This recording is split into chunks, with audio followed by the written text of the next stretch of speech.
Thank you for joining us for today's Wellness Wednesday program brought to you by Vitality Unlimited Program Services, the VIPs in our community, for community behavioral health.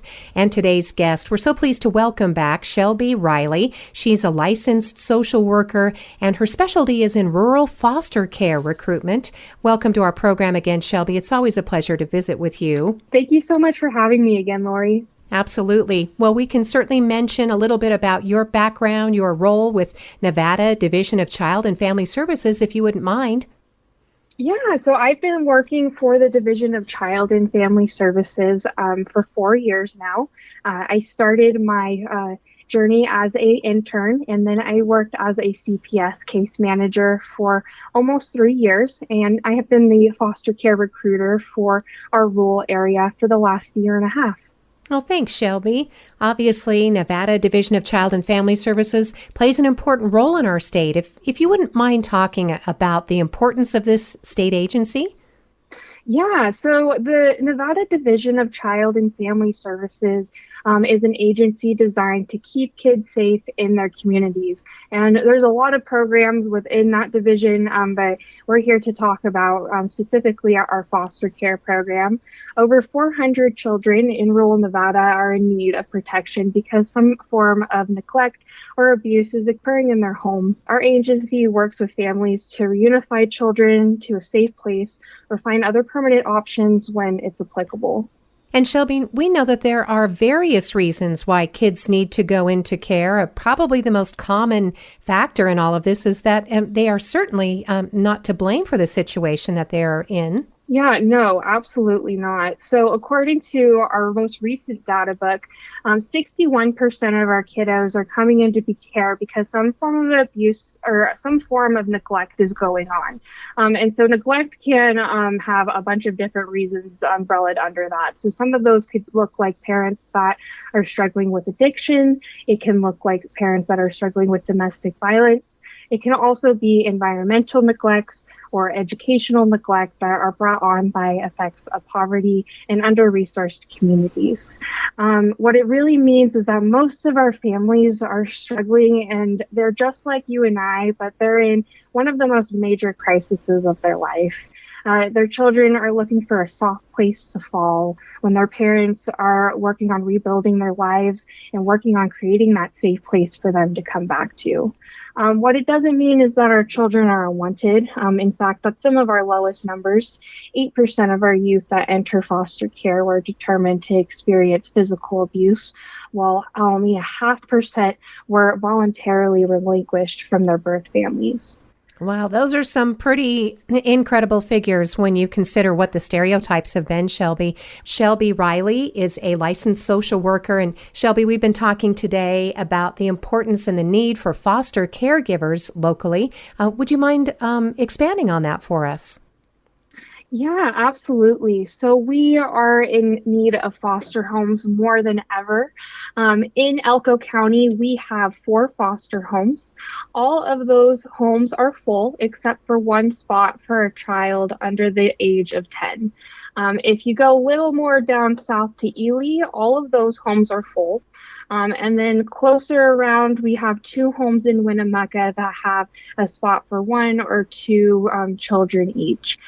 So what that really means that if a sibling group of 3 or more in Elko needed a foster home today, it is likely that they would be displaced more than 100 miles away from their community of origin.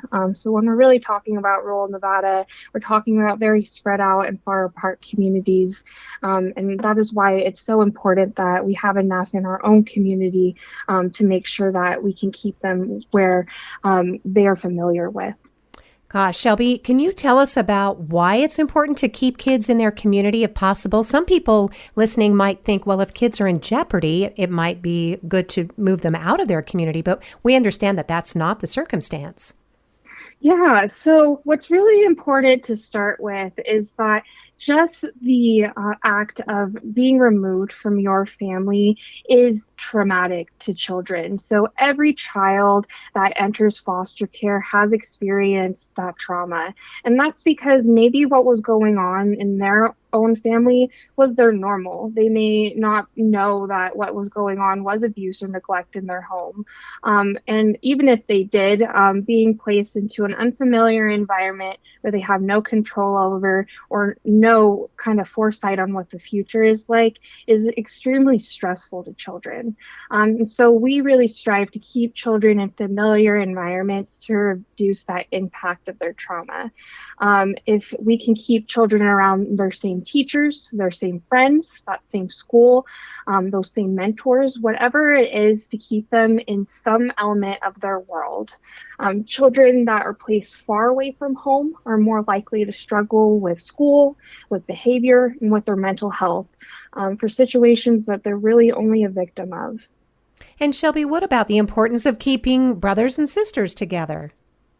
Yeah, absolutely. So siblings placed together provide a natural support system. And when you're talking about placing children in foster care, that might be the only, familiar element that they have in their environment. It might be their only safety person. And so severing that relationship is only punishing children for a situation they were only victim to. Children might begin to assume that it may be their fault that they entered foster care, or they may feel that this is a punishment for something they may have done. When this is really a system that is designed and meant to heal and help children. Shelby Riley is a licensed social worker with Nevada Division of Child and Family Services, and we've been talking about the realities and the significance of keeping families and children together, their brothers and sisters, just as much as possible, and the difference that a caring foster home can make. Shelby, if you wouldn't mind telling us about the training that's coming up this month. Yeah, so I'm really excited to announce we are hosting our biannual training. We host it 2 times a year, so this is a great time to get started. It starts January 21st, 2023, and it is completely online with a live instructor. We meet at 9 a.m. to 3 p.m., and then we meet for the next 3 consecutive Saturdays after that, totaling to 24 hours of training. During that training, we introduce you to the tools you need for parenting under a trauma-informed lens. We by no means expect you to be experts on trauma before or after this training. But we hope that this training and we want it to open to you to new ways of parenting, maybe ways that you were never parented before, maybe ways that you've never parented before, and learning just new ways that can help children that were affected by trauma. And so you talked about some of those general topics, and this again is a pre-service training, right? It's not exactly a commitment. Isn't that correct, Shelby? Correct. There's absolutely no commitment going through this training. It's a wonderful opportunity to get a really deep dive into understanding what the role of a foster parent looks like if you've ever been curious to decide if this is for you. Some of the topics included are the roles and responsibilities of each member of the child welfare team, trauma's effect on children and their behavior, strategies to address and deal with conflict, working with birth families, transitions, and we even bring in panels of specialists from courts, social workers, former youth, and foster parents in order to answer any questions that applicants may have. And what's the deadline to register? How can we engage people more in the process right away? Yeah, so you can register all the way up until Tuesday, January 17th. All you need to do is create an account online by going to www.rulenvfostercare.com and click on the blue Get Started button at the bottom of the page. Once you create that account, it will alert me, and then I will make sure that we get you registered for the training and set up with everything you need. We're talking about the dire need for foster care in our community and surrounding rural Nevada. And Shelbie, once people get online with this January pre-service training, they may be really inspired by what they learn. And that's the hope anyway. But we also want to encourage them to apply. Maybe they're not a traditional family, for example. And so let's talk about what it actually takes to become, or what you might need to do to become a foster caregiver. So we invite many different types of family makeups to become foster parents. We don't discriminate against any kind of family makeup. We're really looking for homes that are willing to be that soft place to fall for children in need. Homes that are willing to walk alongside the biological family in their journey to reunification. Every family you work with through foster care is different. And that's kind of the ugly beauty of it. You may have situations where parents are progressing great through their case, but in time you are having a great relationship and communication with them. You might have cases where we don't know where parents are, or they might be incarcerated. You might have families that give you kind of a mix of all of that in just 1 year.